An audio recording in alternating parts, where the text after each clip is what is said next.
Hey Girl Scouts, I'm Andrea Peterson. I'm the program specialist with Girl Scouts of Minnesota and Wisconsin Lakes and Pines.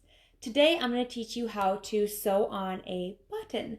So if you're tuning in, I'd love to see where you're tuning in from. So maybe right where you're tuning in from, and if you have any fun plans this week or for this weekend, whether it's going on a hike or maybe you can get on the lake and go to the lake for a little while. So we're going to sew on a button. So the first thing I'm kind of going to go over is different material you can use, and then also just some fun information, I guess, about me and sewing and kind of why I wanted to do this video.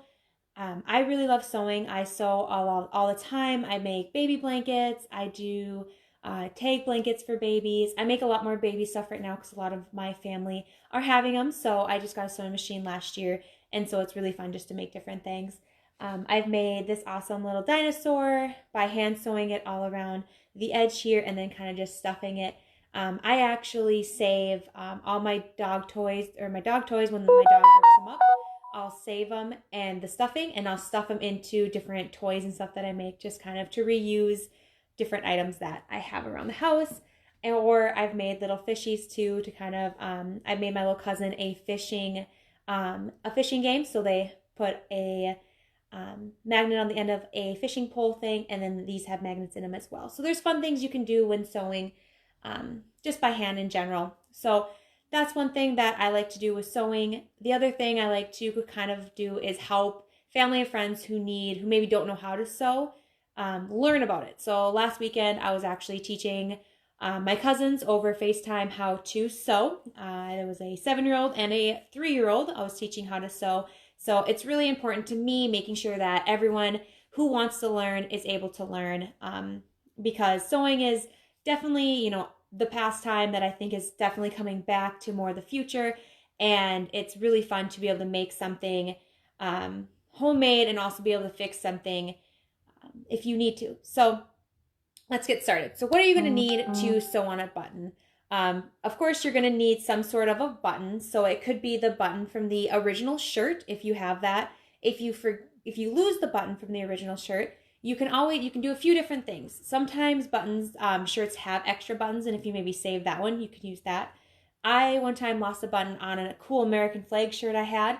So I went and bought some red and blue buttons and then did alternating on the buttons. So it was red, white, and blue down the shirt with the buttons, which ended up being really cool. You can take a button off a shirt. Some button-up shirts have extra buttons kind of right here, so you can adjust the strap. I know for myself, I never adjust it really, so I'll just take one of the buttons there if I don't use it and then apply it here, so I have that button. The next thing you're going to need is some sort of thread. So this is a pretty traditional thread that a lot of people use. It's a really thin thread. What I like to do when I'm teaching kids how to sew is use this more like embroidery floss, because it's thicker, so the kids have more stuff to hold on to, and it's brighter. So you could always pick really bright and fun colors, whatever colors they like. When my little cousin was sewing last week, and she picked pink because that's her favorite color, so we use a ton of pink sewing material so that she can see it easier. And then I always like to practice on some sort of white fabric so that the colors, when you put it on there, really pop. Especially when working with kids, you want to make sure that it's really visible and easy for them to see, because sewing can sometimes get to be very hard to see sometimes. So I want to make sure that they have it really bright and in their face kind of colors. So the next thing is really important is your needles. So I kind of have here like 4 basic needles that I pretty much use when I'm sewing. The first one that I have that I really like when I am sewing with kids is, it's pretty small. It's not too big, but it has a really big hoop here to put the thread through. And then it also has it's not a pointy end, so it's a very flat end. So it's not going to hurt the kid if they accidentally poke themselves. Like the other needles, they have more of a point to them, so it's not going to hurt as bad for the kid to get poked. So I really like using that one when I am working with kids, because a lot of kids are scared that they're going to get hurt when sewing, when poking their fingers. So that is a great way for them to learn how to sew without worrying about getting hurt.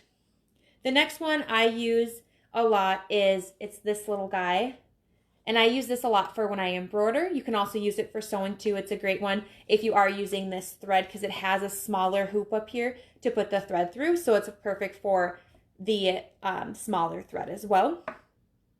And it's just smaller, so it's easier to fit through the holes on the button depending on what size button you have.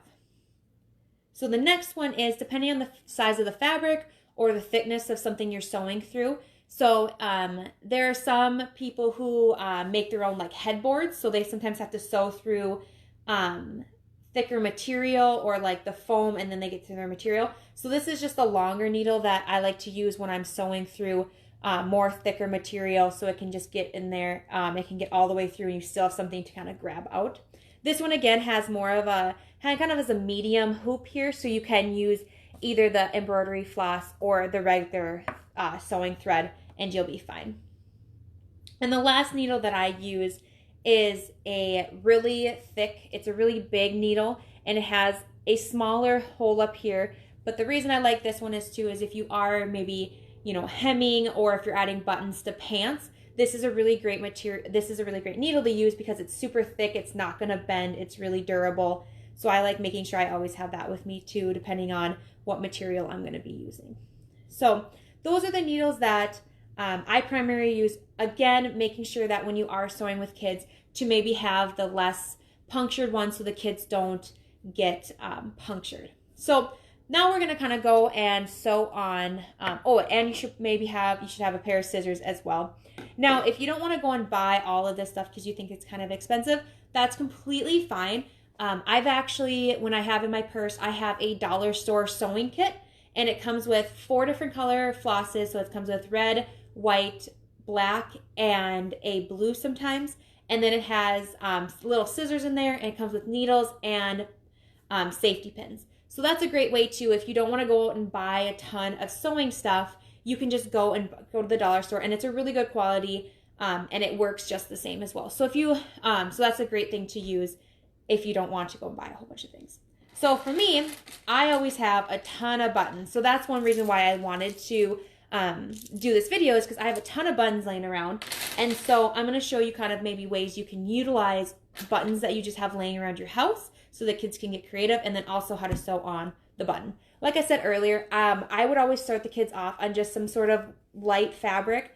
The reason I use this white is because it's pretty see-through. It's pretty just cheap cotton fabric. You can get a square of it for about $1 at Walmart or even Joann's. And so it's really easy for the kids to see through, so they can see their hand coming around and just being able to kind of feel more comfortable with sewing as well.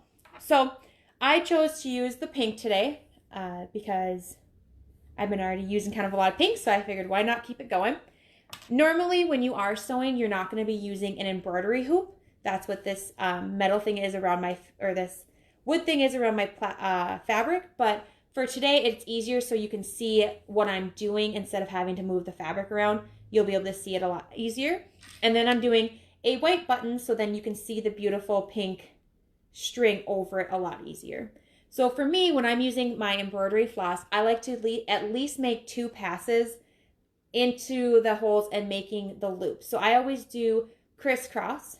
And so when teaching kids, it's really fun to be like, a lot of them have heard probably at schools crisscross applesauce, so they'll understand the whole crossing of the fabric. So making sure that, you weave in one side like that, and then you come through diagonally with it. So it'll look like that in the end. And I'll do that about 2 times on each side, and then 2 times on this side. But I'm crossing every time I'm doing it. So I'll kind of show you on this fabric. So the big thing too is you want to make sure when you are doing it on a shirt, you want to make sure you have it in place pretty secure. So I make sure I hold it at least with one hand, and then you want to come through the back. So with kids, you want to make sure they can see it. So this is pretty see-through. You can kind of see my hand, or at least the darkness of my hand. So you'll start through the back. So you'll just go through whatever hole you like the best and have it kind of uniform so it's facing up like the other ones. And you just go through like so, and then find the other hole diagonal from it. So that's going to be right there.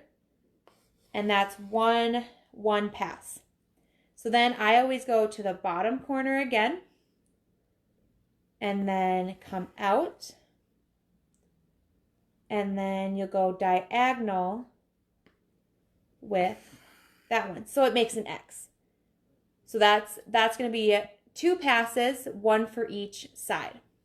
So then I go back down to the bottom corner again where I started from. And then again, you're going to go diagonal to that diagonal corner on the first one. And then again to the bottom down here. And then diagonal to the top. So depending on if this is the first time for your kid to sew or whatever, you can always do more passes to kind of get them just like remembering the sequence of it. But 2 passes on each side is plenty strong enough to hold your needle or your button, especially with this thicker thread. I always like to do 4 passes on each side or each diagonal with this thinner thread because I just want to make sure it's 100% secure and it's not going to go anywhere. So then again, on the back, you'll want to tie a knot where the end, where you ended on, so that the needle will stay in place. So I'll just do that. So then I tied my knot down there. So I started right here, and then I tied my knot here because that's where I'm ending. And then simply cut it, and you have a button on that you can, so now you have a button on that shirt that you lost.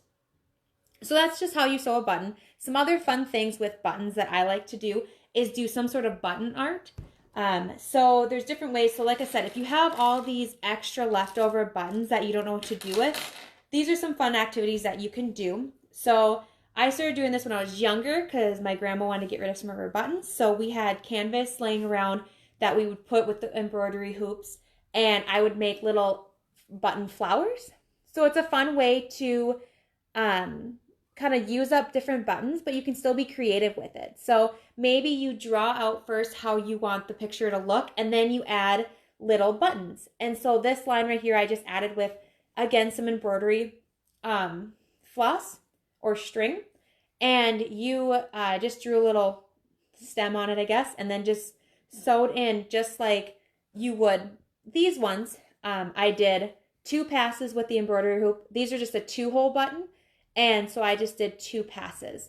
It's really simple to do those as well. I'll show you here on a 2-hole button how to sew that one on as well. So for this one, obviously you don't crisscross, you just go in. So first thing you gotta do is make sure you have a knot at the end of your string. So it won't go through the fabric. You can make sure it holds well. So we are gonna do this guy right here. So I'm gonna start from the back again, pull out, now go to the other side, and then pull back through, and then you have to find the hole again on the other side, push it through, and then go one more time. So again, I always do with this thicker thread, I always just do 2 because it'll hold it. It's a stronger thread. So it's very tough, it's durable, and then you want to put a knot in the back. With the smaller thread, you'll do 4 again to make sure it's very strong and it'll stay. So, like so.